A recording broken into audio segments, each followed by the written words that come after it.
just things that are happening corrupt. There was a lot of corruption within the government, and they can just seize your business. They can illegally tax your business because it's not illegal because they're the government. I had a friend, I'll tell a quick story, that owned a piece of property in Costa Rica, and he started going down to Costa Rica. He was a local business guy. He was in a landscaping business, and he worked with me for about 3 years. And he would travel to Costa Rica with his son, and they would go into the town market and kind of see stuff happening in the town. So that they said, "Oh, there's some commerce here. So we're going to grow some plants, some horticulture on this piece of land, and we're going to hire some local people to kind of farm it for us. We're going to come into town, and then when we fly in, we're going to set up a shop. When we're here, we're going to sell amazing plant material."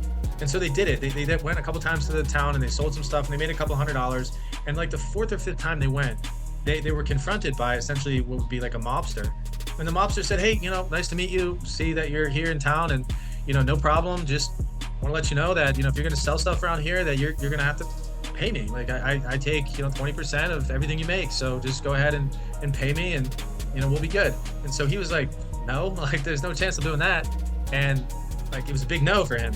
And of course, the next time he came back in town, all of his crop was burnt down, and there was a death threat like nailed to his door, saying that if you come and try to do business here again, we're going to kill you. And I mean, it's an extreme situation, but like these kinds of things are real. So there's risk involved in setting up an operation somewhere else. And drill that scenario down to and make it maybe a higher level of a political level.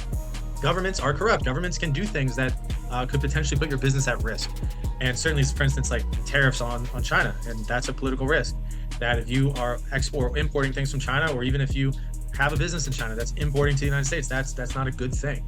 That's political risk. Political instability includes riots, revolutions, civil disorders, and frequent changes in government.